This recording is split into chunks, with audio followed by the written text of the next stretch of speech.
આટલું બધું અહીંયા થઈ ગયેલું છે એટલે હજુ પણ દબાયેલા ને ગભરાયેલા અવાજ નહીં કાઢો. બરાબર છે. આટલું બોલવામાં તમારે અહીંયા પેલા સરદાર પટેલ જ નહીં સાંભળે તો પેલા સીઓ ને તો આજુ જવાનું છે. કોઈએ ગભરાવાનું નથી, કોઈએ ડરવાનું બી નથી. બરાબર. આ પોલીસ વાળા પાનમાં તે દિવસે લઈને બધું કર્યું છે. બરાબર. એ પોલીસ વાળાને બી કહીએ છે જે દિવસે અમારો આદિવાસી સમાજ અમે હજુ બી કહીએ છીએ સંવિધાનમાં માનીએ છીએ અને સંવાદમાં માનીએ છીએ. જે દિવસે અમે લોકો કાયદો ને વ્યવસ્થા સાઈડ પર મૂકીશું તે દિવસે તમારા અહીંયા સીઓ બીઓ ને તમારા અહીંયા કોન્ટ્રાકો બંટ્રાકો કોઈ નજરે નહીં પડે. એ પોલીસ વાળાને બી કહી દઈએ છે. તમે આજે દંડાથી બીવડાવવાની વાત કરતા હોય ને ભાઈ, ગોળી ભોળી મારવાની હોય તો બી આવી જજો. અમે તૈયાર છે તમારી હાથે લડવા માટે. હા, અમારી મા બેટીઓને તમે આતડી દુખાવી છે, અમારી મા બેટીઓને તમે આતરડી લડાવી છે. અમે કોઈને છોડીશું નહીં. એ કાયદાકીય રીતે બી લડીશું ને ગ્રાઉન્ડ પર બી લડીશું. અને જો અહીંયા જે પણ અધિકારીઓ એમને બી કહીએ છે. બરાબર છે. મૂળ જગ્યા પર જો સરકાર ફરી આ દુકાનવાળાઓને અને આ ઘરવાળાઓને નહીં બાંધી આપશે ને તો તમે જોઈ લેજો આ સ્ટેચ્યુ ઓફ યુનિટી પર આવતા પ્રવાસીઓને પણ અમે બંધ કરી દઈશું.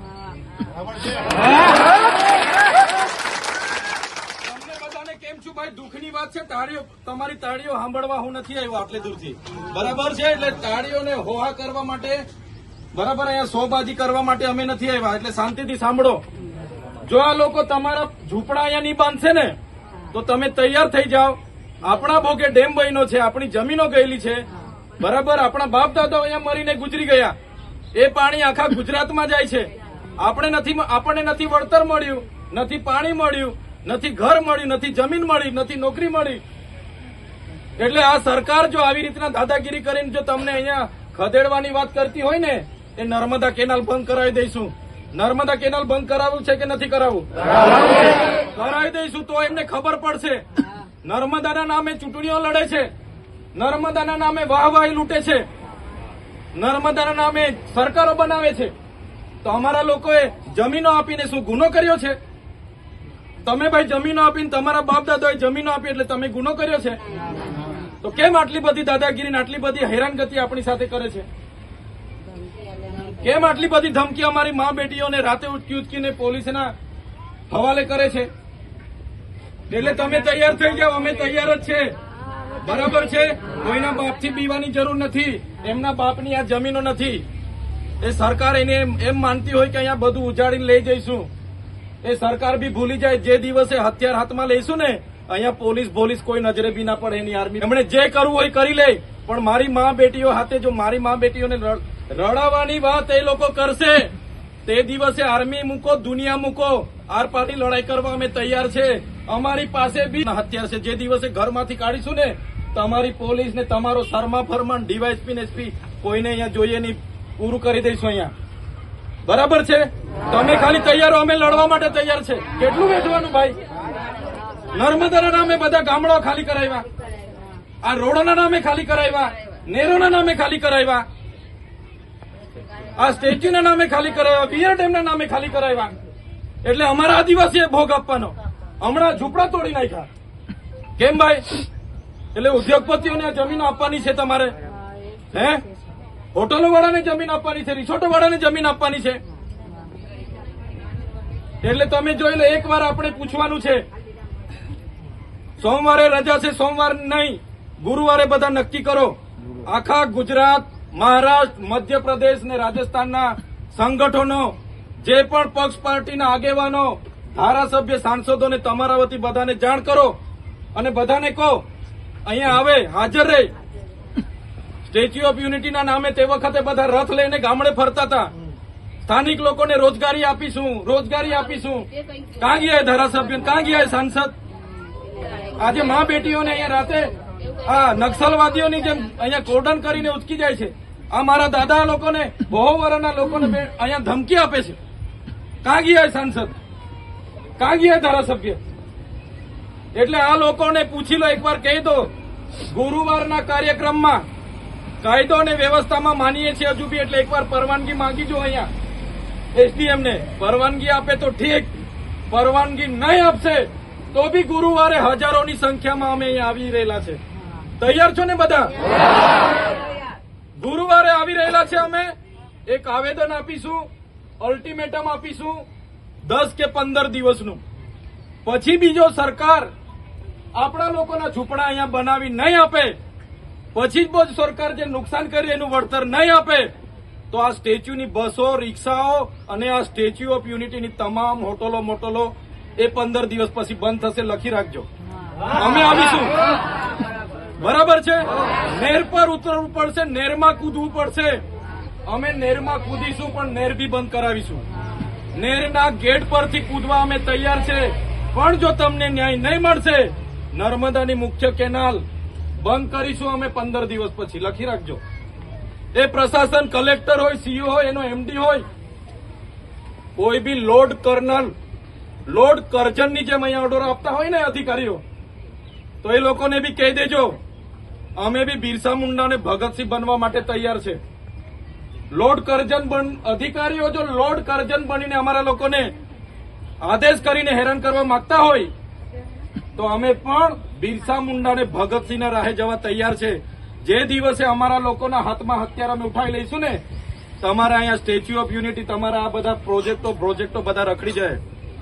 150મી જન્મ જયંતિ સરદાર પટેલ સાહેબની છે, એનું માન રાખીએ છીએ. અગર અમારા લોકોને ન્યાય નહીં મળે, 31મી ઓક્ટોબર સરદાર પટેલ સાહેબની જન્મ જયંતિ વડાપ્રધાનને અહીંયા અમે કરવા નહીં દઈએ. એને આર્મી લગાડવી હોય તો લગાડી દે. વડાપ્રધાનનો કાર્યક્રમ અહીંયા અમે નહીં થવા દઈએ જો તમને ન્યાય નહીં મળે તો. તૈયાર છો? તૈયાર છો? અમારા નર્મદાના વિસ્થાપિતોને વળતર જોઈએ, પહેલી વાત. બીજી વાત, અમારા આદિવાસીઓને નર્મદાનું પાણી જોઈએ. ત્રીજી વાત, જેટલા લોકોની અહીંયા જમીનો છીનવી લીધી છે, બુલડોઝરો ચલાવેલા છે, એ લોકોને અહીંયા ફરી સ્થાપિત કરવામાં આવે. મૂળ જગ્યા પર દુકાનો, મૂળ જગ્યા પર એમના ઘરો બનાવવામાં આવે. નહીં તો પછી આવનારા દિવસોમાં અમે તૈયાર છે. અમને રાજનીતિ સાથે પડી નથી, અમે સમાજ નીતિ કરવા તૈયાર છે. આવનારા દિવસોમાં ધારાસભ્ય રહે કે નહીં રહે, પણ કેવાડિયા લોકોને કહેવા માંગુ છું, પહેલી ગોળી અમે ખાઈશું. પણ સરકારને કહેવા માંગીએ છીએ, જો અમારી મા બેટીઓ સાથે આવી રીતના અન્યાય કરશો, અમે ગોળી ખાવા બી તૈયાર છે, પણ સરકાર સામે લડી લેવાના મૂડમાં છે. અમે કોઈ સંજોગોમાં નથી ચલાવી માંગતા અમે. અને સરકાર આવી રીતના અમારા લોકોને વારે ઘડી અન્યાય કરશે. પોલીસ અધિકારીઓ બી હોય, સાંભળી લેજો. તમારા આઈબી, તમારી એલઆઈબી, તમારી સેન્ટ્રલ લોકોને બી ખબર પહોંચાડી દેજો. અમે તમને બસ આ ગુરુવારે પરવાનગી માંગીને એક નિવેદન આપવા માંગીએ છીએ. 15 દિવસનું અલ્ટિમેટમ આપીશું. જેટલા લોકોની જમીનો અહીંયા તમે સંપાદિત કરી છે એને વળતર મળી જવું જોઈએ. જેટલા લોકોની જમીનો અહીંયા છીનવાઈ છે એને પરત મળી જવી જોઈએ. નર્મદાનું પાણી મળી જવું જોઈએ આ વિસ્તારમાં. અને આ વિસ્તારમાં જે પણ અમારા રોજગારી કરનારા યુવાનો છે એમને ન્યાય મળવો જોઈએ. અસરગ્રસ્તોને ન્યાય મળવો જોઈએ. અગર 15 દિવસમાં નથી થતું, અમે દરરોજ અહીંયા આવીને હજારોની સંખ્યામાં હડતાલ પર રહી રહીશું. દરરોજ સ્ટેચ્યુ ઓફ યુનિટી પર અમે હજારોની સંખ્યામાં બેસીશું. દરરોજ અહીંયા ધરણા રહેશે, દરરોજ ઉપવાસ રહેશે. અમારે 1 વર્ષ બેસવું પડે, ઓક્ટોબર સુધી બેસવું પડે તો અમે બેસીશું. પણ આ વખતે અમે પાછી પાની કરવા તૈયાર નથી. પરવાનગી તે દિવસે મળી જશે તો બધું શાંતિથી થશે. અને પરવાનગી નહીં મળે તો તમારી આઈપીસી જેટલી કલમો અમારી પર લગાડવાની હોય લગાડી દેજો. અમે આવવાના છે, કાર્યક્રમ અહીંયા થવાનો છે. તૈયાર છો બધા? આ છેલ્લી લડાઈ છે. ક્યાં સુધી તમે બિસ્તરા પોટલા લઈને ફરવાના છો? ક્યાં સુધી બૈરી પોયરાને લઈને તમે અહીંથી રખડવાના છો? ભાઈ આપણે જ બેઠવાનું છે દેશના વિકાસમાં. આપણે જ બેઠવાનું છે દેશના વિકાસમાં. જયારે ભોગ લેવાનો આપણે. એટલે હવે હું ચલાવવા માંગવાનું નથી.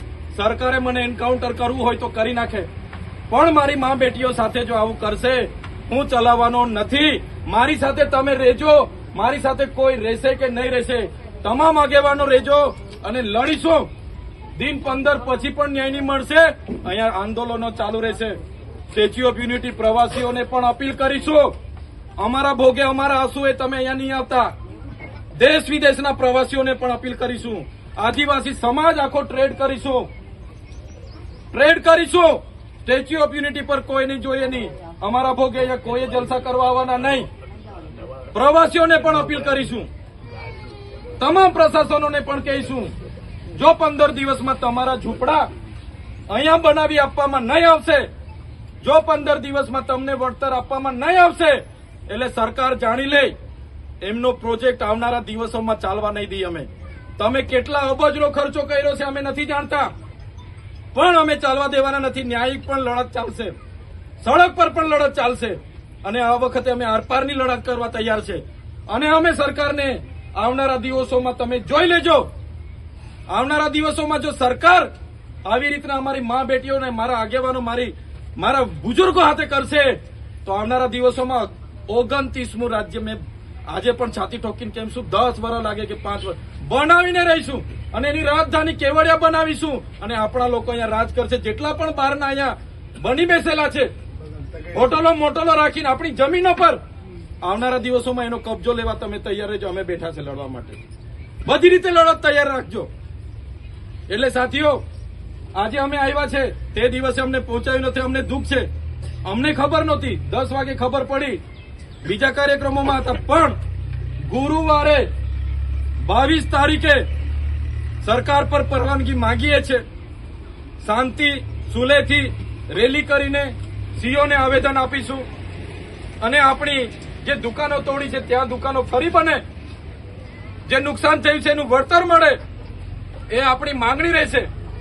જો પ્રશાસન એમાં સહકાર નહીં આપશે તો 15 દિવસ પછી સંવાદ અને સંવિધાન સાઈડ પર રહેશે અને જે અધિકારીઓ હશે એમની સામે આરપારની લડાઈ થશે. તૈયાર છો બધા? તૈયાર છો ને બધા? બસ તમે સાથે રહેજો, અમે આગળ રહીશું. પહેલી લાકડી અમે ખાઈશું અને સરકારે જો ગોલી મારવી હશે પહેલી ગોલી અમે ખાવા તૈયાર છે. પણ મારી મા બેટીઓ સાથે કાયમનો અત્યાચાર હવે સહેવો નથી. બંધ હવે. એટલે તમે तुम आगे बढ़ो, चैतन्य तुम आगे बढ़ो. જય આદિવાસી, જય જોહાર. હજુ તો મીડિયા વાળાને આવવા નહીં દેતા, રોક્યા છે બધાના.